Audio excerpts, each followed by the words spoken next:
Charlie. Thank you very much, Carol. Thanks. We're going to talk a little bit more about the 60th anniversary right now.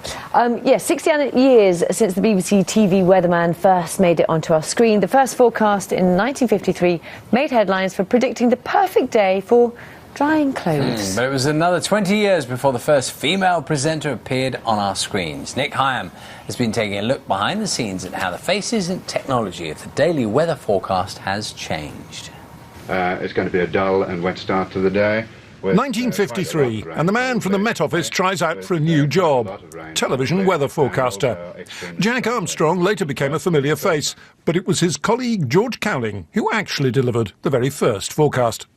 We'd been briefed to try to be a bit human, and I mentioned that tomorrow was going to be a good day for hanging out the washing, and this was something that had never been said before, and the press really took this up and thought that was a jolly good thing. The forecasters became familiar personalities. You swine! Hello. The sun has got his hat on. Hip, hip, hip, hooray! The sun has got his hat on and he's coming out today. The first woman arrived only in 1974 and found being in the public eye disconcerting. And he's coming out today. It did get to me a bit.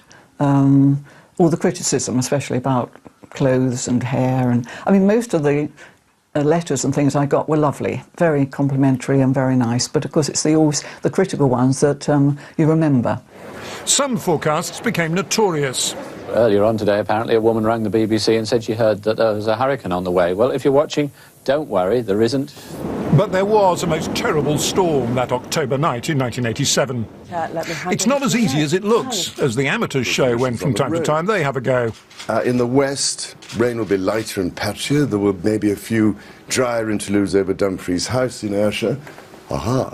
Actually, it wasn't bad. To the higher ground.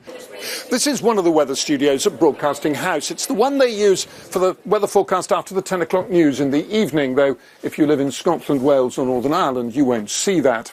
One thing that hasn't changed in 60 years is that weather forecasters need to be able to talk for up to 4 minutes precisely to time without a script, and in this studio at any rate, without any kind of map or chart behind them, though there is one when they look at themselves in the screen. The thing that's changed completely in the past 60 years is the technology involved.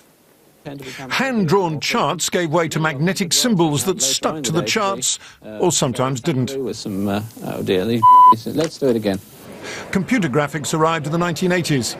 Today's forecasts are more detailed and, they claim, more accurate than ever. It's been shown that the 4-day forecast today is more accurate than the 1-day forecast was 30 years ago. You may not believe that, but that's been shown. So forecasts have improved. Today's forecasters are still employed by the Met Office. There's a team of 18.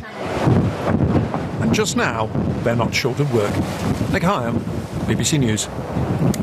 Oh, it's lovely looking at that. Carol's here with us now. And Carol, what always, I mean, you're brilliant at your job, but what absolutely astounds me is that you stand there for the 3.5 minutes, you have no auto cue, no script, and you know exactly what's going on, can remember it, all the rest of it. Well, that's partly, I think, Lou, thank you for that, first of all. I think it's partly an understanding of the subject, so you know what's happening, and we've been talking about it with the chief forecasters in Exeter all morning and amongst ourselves, and we look at the observations, we put the charts together, so it's an understanding of the subject, but it's brilliant. What really is tricky is when we go in locations, so like this week at the Thames Barrier, there's nothing, no point of reference. You're looking down the barrel of a camera like that, and you have to remember everything, who you're interviewing, where you are, get into the weather and do the weather. And you have to remember the graphics that you're talking about when you're out. And the order they appear in as well. Yeah. That's if they work. That's if they work. There's no clickers to worry about, Matt Keaton. Honestly, it fills me with admiration. Thank you very much. Thank you. We'll see you later. For a celebration of 60 years of BBC TV weather, you can go to the BBC website at bbc.co.uk, UK/history of the BBC. And Carol's here with us through that in the morning, which is a special treat. The housing market has seen a recovery in recent months. It appears that's been helping out